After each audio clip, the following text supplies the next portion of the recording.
एक सुबह वृद्ध भिक्षु तोशीरो ध्यान में लीन बैठे थे। उनके चेहरे पर फैली शांति और तेज ने एक युवा युवक कोजी को अपनी ओर आकर्षित कर लिया।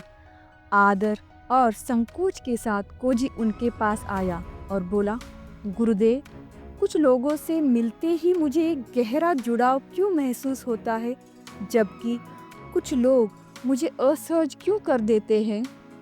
तोशिरो ने धीरे से आँख खोली और मुस्कुराते हुए कहा, प्रिय कोजी, जीवन में कोई भी मुलाकात संयोग नहीं होती। तुम जिससे भी मिलते हो, हर व्यक्ति तुम्हारे जीवन कथा में एक अलग और महत्वपूर्ण भूमिका निभाता है। कुछ लोग थोड़े समय के लिए आते हैं और कुछ लंबे समय तक ठहरकर तुम्हारे जीवन यात्रा के विभिन्न पड़ावों में साथ देते हैं। उन्होंने आकाश में उड़ते पक्षियों की ओर इशारा किया और आगे बोले, उन पक्षियों की तरह हम भी जीवन में यूं ही भटकते नहीं। अदृश्य शक्तियाँ हमारा मार्गदर्शन करती है। हम लोगों से ऐसे कारणों से मिलते हैं जिन्हें हम तुरंत समझ नहीं पाते।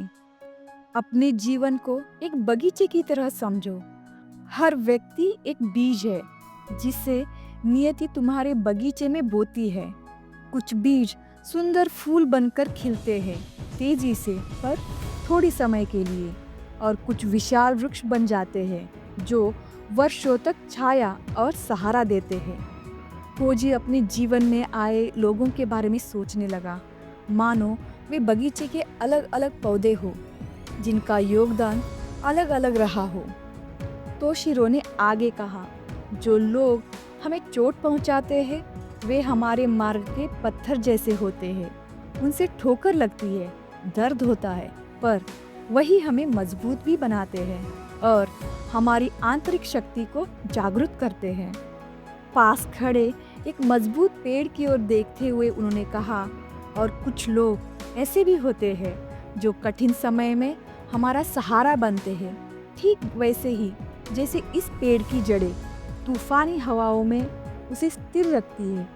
कोजी को अपने उस मित्र की याद आई जो मुश्किल दौर में उसका आधार बना रहा, एक ऐसा साथ जिस पर वह भरोसा कर सकता था। तोशिरो ने निष्कर्ष निकालते हुए कहा, कुछ लोग हमारे साथ हमेशा रहते हैं। वे रात के आकाश के तारे जैसे होते हैं, स्थिर, उज्जवल और मार्गदर्शक। यही हमारे सच्चे मित्र, परिवार या आत्मीय होते हैं, जिनके साथ हम जीवन के सुख दुख को साझा करते हैं। उन्होंने आगे कहा, याद रखो, तुम्हारी जिंदगी में आने वाला कोई भी व्यक्ति यूं ही नहीं आता। उनकी आवाज में गूंजती सच्चाई और भी गहरी हो गई। जीवन को एक भव्य संगीत मंडली, ऑर्केस्ट्रा समझो, जहां हर व्यक्ति एक अलग वाद्य बजाता है। मिलकर जो संगीत बनता है वही तुम्हारी यात्रा की दिशा तय करता है, कभी धीरे, कभी नाटकीय रूप में। पास बहती नदी की ओर इशारा करते हुए उन्होंने कहा, जैसे नदी की शक्ति हर बूंद से बनती है, वैसे ही तुम्हारे जीवन की धारा हर मुलाकात से समृद्ध होती है।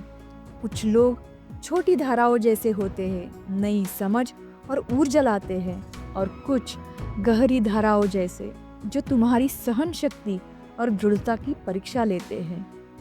कोजी मंत्रमुग्ध होकर सुनता रहा जब तोशिरो ने बताया कि हम जीवन में 3 प्रकार के लोगों से मिलते हैं। पहले, खुद प्रेरक।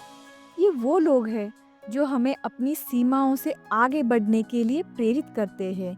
वे हमारी जड़ता को चुनौती देते हैं और नई ऊंचाइयों की ओर धकेलते हैं। शांत जल में फेंके पत्थर की तरह वे ऐसी तरंगे पैदा करते हैं जो हमारे जीवन की दिशा बदल देती है। दूसरे, पोषक। ये हमारी आत्मा को पोषण देते हैं, सांत्वना और सहारा प्रदान करते हैं। वे हमारे बगीचे के लिए सूर्य की तरह होते हैं जो अंधेरे समय में भी हमें बढ़ने और खिलने की शक्ति देते हैं। उनकी उपस्थिति हमें दुनिया की अच्छाई और उजाले की याद दिलाती है। तीसरे, प्रतिबिंब। ये हमें हमारा सच दिखाते हैं, हमारी कमजोरियाँ और हमारी ताकत। ये हमें स्वयं को स्वीकार करना सिखाते हैं और एक व्यक्ति के रूप में हमारे विकास को गति देते हैं। तोशिरो ने आगे कहा, हर मुलाकात चाहे कितनी ही छोटी क्यों न हो, एक सबक देती है, एक उपहार देती है। ये सबक हमारे अस्तित्व की बुनावट में धागों की तरह बुने जाते हैं।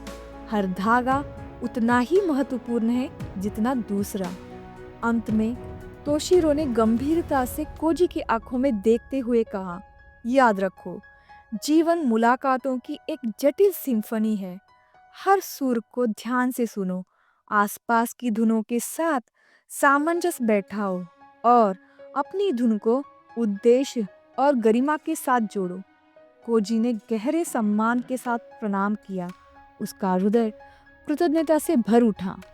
दोस्तों, अगर आपको ये कहानी पसंद आई हो तो लाइक शेयर ज़रूर कीजिए और चैनल को सब्सक्राइब करना ना भूलें। हमेशा स्वस्थ रहिए और खुश रहिए। जय हिंद।